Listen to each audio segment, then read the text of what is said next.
जय हिंद दोस्तों। आज फिर से आप सभी का स्वागत है अर्जुन मैथ जोन में। दोस्तों, कल हम लोग पढ़े प्राकृतिक संख्याएं, पूर्ण संख्याएं, सम संख्याएं और विषम संख्याएं। दोस्तों, आज इसके आगे का ग्रुप को हम लोग सीखते हैं।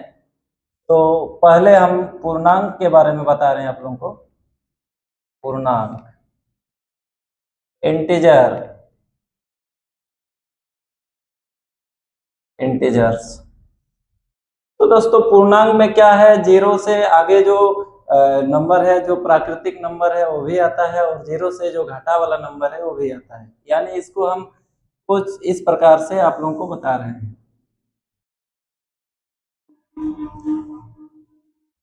जीरो, एक, दो, तीन, चार, पाँच, इस प्रकार से नंबर जो है आगे बढ़ते जाएगा। कहाँ तक जाएगा दोस्तों? इन्फिनिटी, यानी अनंत तक जाएगा। उसके बाद इधर जो जीरो से इधर है, इधर भी -1, -2, -3, -4, -5, ऐसे करते करते करते करते एक घाटा अनंत तक जाएगा, यानी इन्फिनिटी, माइनस इन्फिनिटी तक जाएगा नंबर। तो इस प्रकार के नंबर को हम लोग इंटीजर्स कहते हैं। इंटीजर्स में जो है माइनस वाला नंबर भी रहता है और प्लस वाला नंबर भी रहता है। तो दोस्तों, ये जो एक है, एक से इधर राइट साइड हम लोग धनात्मक धनात्मक पूर्णांक कहेंगे, ठीक है। और यहां से जो इस साइड का नंबर है, इसको ऋणात्मक कहेंगे। ऋणात्मक, ऋणात्मक पूर्णांक, यानी घटा वाला को ऋणात्मक कहते हैं और जोड़ वाला को धनात्मक कहते हैं। तो बचा दोस्तों अभी जीरो बचा। इस जीरो को क्या कहेंगे? इस जीरो को कहेंगे उदासीन, उदासीन पूर्णांक। यानी ना तो ये जोड़ में है और ना ही घटा में है, इसलिए इसको उदासीन पूर्णांक कहते हैं। इसमें एक दो क्वेश्चन आ सकता है कि घटा 5 कैसी पूर्णांक है? पूर्णांक है। तो दोस्तों आंसर होगा घटा 5 ऋणात्मक पूर्णांक है। क्या है? ऋणात्मक पूर्णांक है। मान लीजिए उधर से कुछ नंबर कोई पूछ लेगा, 10 कैसी पूर्णांक है?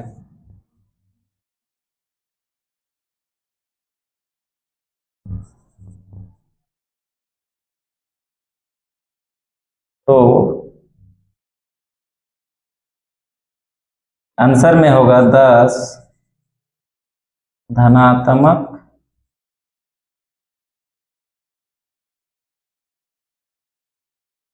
पूर्णांक है।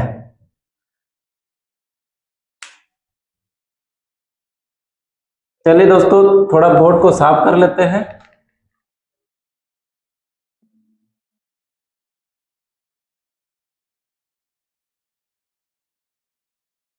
इसके आगे हम लोग पढ़ेंगे परिमेय संख्या।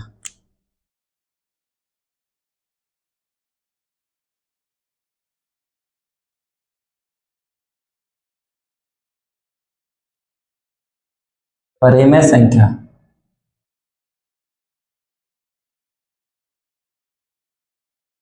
Rational number.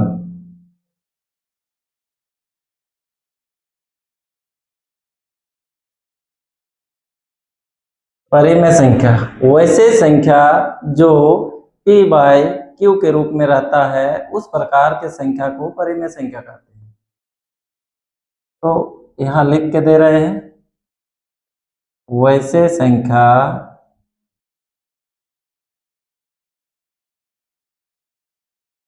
जो p बाय q के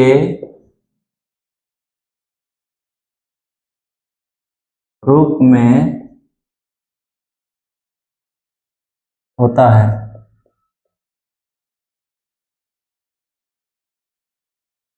उसे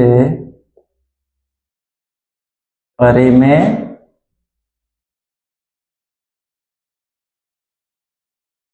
संख्या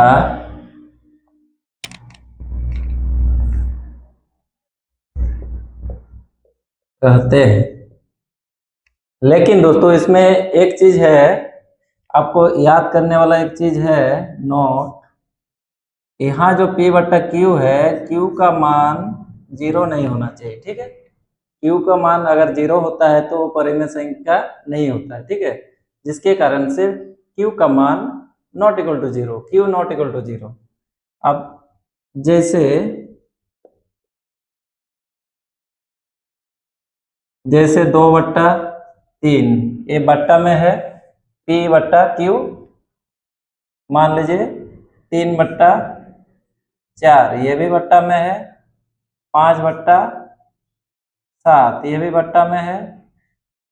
और दोस्तों परिमेय संख्या घटा में भी होता है, ठीक है, 3/5, यानी परिमेय संख्या जो है ऋणात्मक में भी हो सकता है और पॉइंट में भी हो सकता है। 0.5 ये भी परिमेय संख्या है। कैसे, देखिए आपको बताते हैं। 0.5 मतलब क्या है, 5/10, 5×5, 5×2, 1/2, ये भी बट्टा के रूप में आ रहा है, ठीक है। तो चलिए इसके बाद हम लोग पढ़ते हैं अपरिमेय संख्या। अपरिमेय संख्या,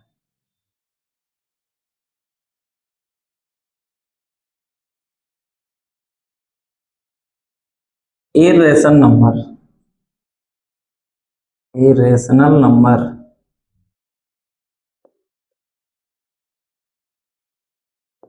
इरेशनल नंबर यानी अपरिमेय संख्या।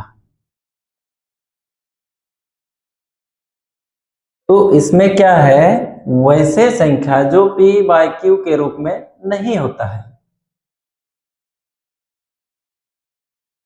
वैसे संख्या जो P बाई Q के रूप में नहीं लिखा जा सकता है, नहीं लिखा जाता है, उसे क्या होता है, अपरिमेय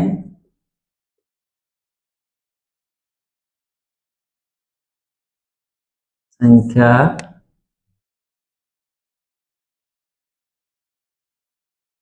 कहते हैं। जैसे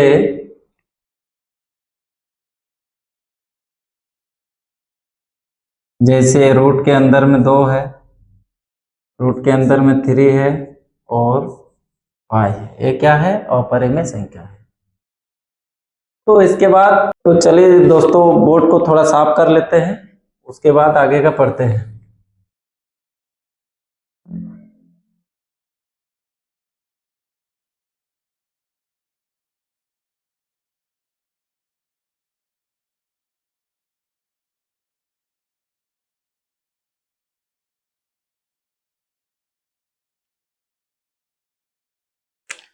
तो इसके बाद पढ़ते हैं अभाज्य संख्या। अभाज्य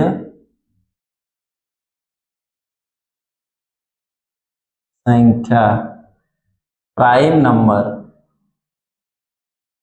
प्राइम नंबर्स। अभाज्य संख्या क्या है, वैसे संख्या जो एक और अपने आप से विभाजित होती हो, उस प्रकार के संख्या को अभाज्य संख्या कहते हैं। या उनका जो गुणनखंड है 2 ही होता है, एक होता है और उसके अलावा जो संख्या रहता है वो वाला होता है। तो चलिए लिखते हैं, वैसे संख्या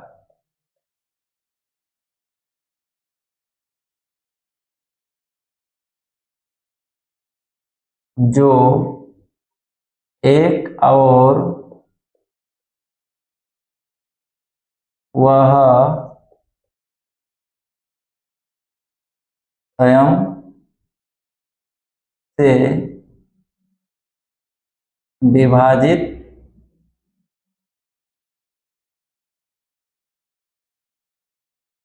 होता है।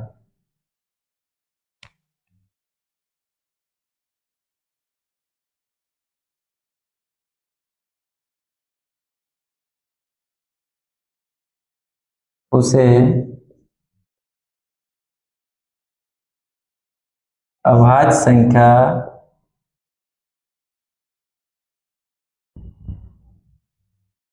कहते हैं। जैसे दोस्तों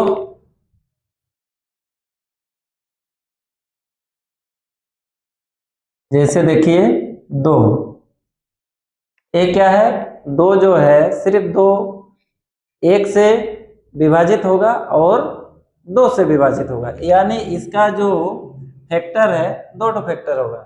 पहला फैक्टर होगा एक और दूसरा होगा दो, यानी दो का दो ही तो गुणनखंड है, जिसके कारण से यह अभाज्य संख्या है। जैसे तीन, तीन में भी दो ही फैक्टर है, एक है और आपका तीन है। मान लीजिए यहाँ पे पाँच, पाँच में क्या है, एक है और पाँच है। सात, एक है और सात है। उसके बाद ग्यारह, ग्यारह में देखिए एक से विभाजित होगा और ग्यारह से होगा, यानी अभाज्य संख्या में दो ही फैक्टर होता है, यानी वो अपने आप से विभाजित होता है और सिर्फ एक से विभाजित होता है। तो इसमें कुछ क्वेश्चन भी आ सकता है कि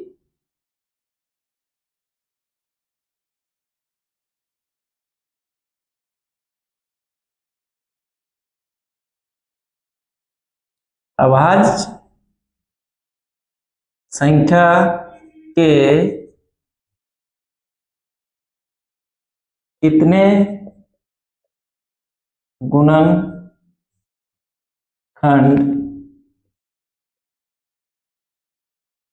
होते हैं। तो अभाज्य संख्या के आंसर होगा, अभाज्य संख्या के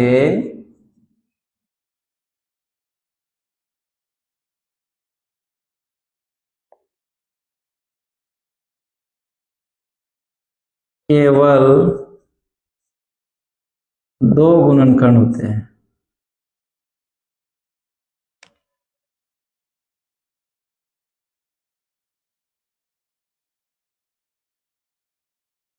दो गुणनखंड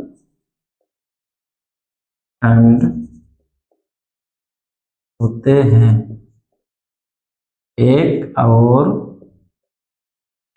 वह स्वयं, यानी जिस संख्या का निकाल रहे हैं एक होगा और वह स्वयं होगा, वही वाला संख्या होगा। तो इसके बाद दोस्तों हम लोग पढ़ते हैं अभाज्य के बाद भाज्य संख्या। भाज्य संख्याएं,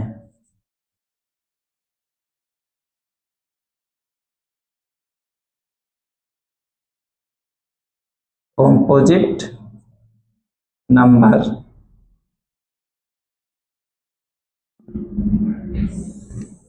इसमें क्या है, भाज्य संख्या वैसे संख्या जिसका दो से अधिक, यानी तीन, कम से कम तीन गुणनखंड होना चाहिए और ज्यादा से ज्यादा ज्यादा हो सकता है। तो यहाँ पर लिखेंगे वैसे संख्या, वैसे संख्या जिसका जिसका गुणनखंड तीन से कम ना हो, उस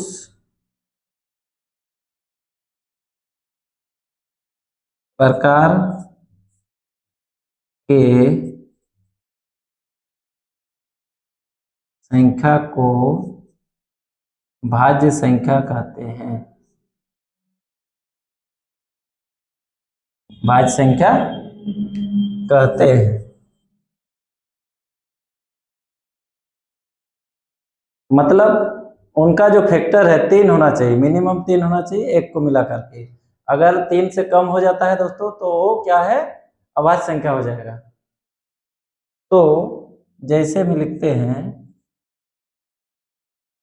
जैसे देखिए यहाँ पे मान लेते हैं हम 4 करते हैं, तो 4 का फैक्टर कितना है देखिए, एक है आपका पहला एक, फिर 2 का पाड़ा में होता है 2 दूने 4, फिर 4 का पाड़ा में भी होता है 4 एकम 4।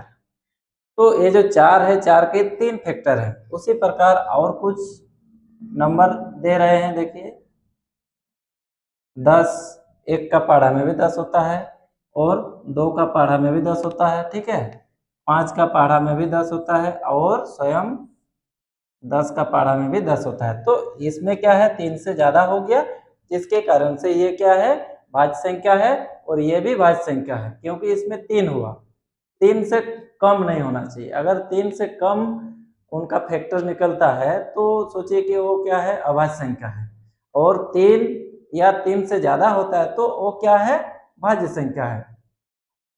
तो दोस्तों आज का सेशन यहीं पे समाप्त करेंगे। तो आप लोग नेक्स्ट वीडियो जरूर देखिएगा, इससे बढ़िया होगा और क्वेश्चन भी बनाएंगे। अभी फिलहाल हम लोग क्या कर रहे हैं ना, और नंबर सिस्टम को हम लोग पहचान रहे हैं कि सम संख्या क्या है, अभाज्य संख्या क्या है।